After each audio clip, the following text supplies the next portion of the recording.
All right. Hello, friends. Welcome to another week of the video podcast. I hope you're joining me by video. If not, you can. You can still listen, of course, but whenever you're listening or watching, I suppose. But this is coming out Monday morning. I hope you're doing well. I hope you've had a wonderful weekend. Today, I'm talking about a book I've been reading, a really, really good one. It's called A Severe Mercy by Sheldon Vanauken. And y'all, I have been completely swept up in this book.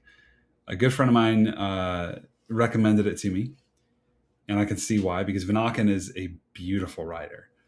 He's the kind of writer that makes you lose track of time. More than once, I've actually looked at for my morning reading, and I've realized that I was suddenly like 20 minutes behind schedule. My coffee appointment was coming quickly, and the day had already started, but I had been just sucked into the story that felt larger than my own. And to me, that's part of what makes a story worthwhile. So it just lifts you for a while into something grand and beautiful. It gives you language for things you already knew but hadn't yet put to words. And that's this book. A Severe Mercy tells the story of Sheldon and his late wife Davy and their journey toward Christianity. Early in the book, they are at Oxford reading some of the greats, C.S. Lewis, Augustine, Chesterton, and others. And as of yet, they are not Christians, but they are beginning to realize that Christianity is not a small thing to be lightly accepted or rejected. It's not a nice addition to an otherwise respectable life. It's either true, and therefore it is the most important truth in the world, or it is categorically false.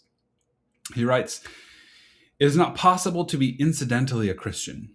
The fact of Christianity must be overwhelmingly first or nothing.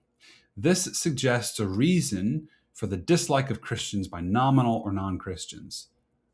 Their lives contain no overwhelming firsts, but many balances." No overwhelming firsts, but many balances. Whew, that is a piercing description of modern life, is it not? And if we're honest, it may describe the way that a lot of us handle our finances. You know, we believe in Jesus. We love the Lord. We want to be faithful. We want our lives to reflect the truth we confess. But then we look at our financial lives and we find a long list of balances, a balance between generosity and comfort, a balance between stewardship and convenience, a balance between conviction and performance, a balance between wanting to honor God and not wanting to ask too many questions about what we own or our financial decisions. A balance between all that I have belongs to the Lord, and I sure hope my portfolio does well. And listen, I say this as a fellow traveler. I feel the weight of this as well.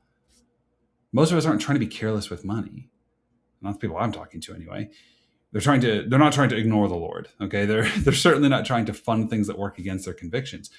But, my friends, are good intentions really enough? At some point, love compels us to look.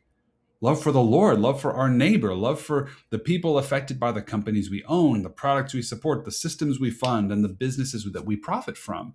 Because if Christianity is overwhelmingly first, then it cannot remain sealed off from our investment accounts, our giving, our spending, our estate planning, our insurance decisions, or our cash flow.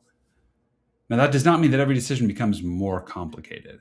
Okay. In fact, it may mean the opposite. Your next step may be very, very simple. Look at what you own. Look at what your investments are funding. Look at whether your financial life is shaped more by habit and fear and convenience, or by faith and conviction and truth. You do not have to figure everything out this week. Okay. You definitely don't, but you can take one honest step. I would put this in the link below if I had an option to link down there, but you can find it in the newsletter. Go to thegooడింvestor.com. There's a portfolio screening tool, or you can visit Inspire Insights screening tool as well. Just type in a ticker from your portfolio. Just have a look. Because once you see, you cannot unsee. And that's not a bad thing. It may in fact be a mercy, right? It may be the beginning of a more integrated life where faith is not just a category among many, but the first thing, right, that rightly orders all the rest. Oh, there we go. Careful there.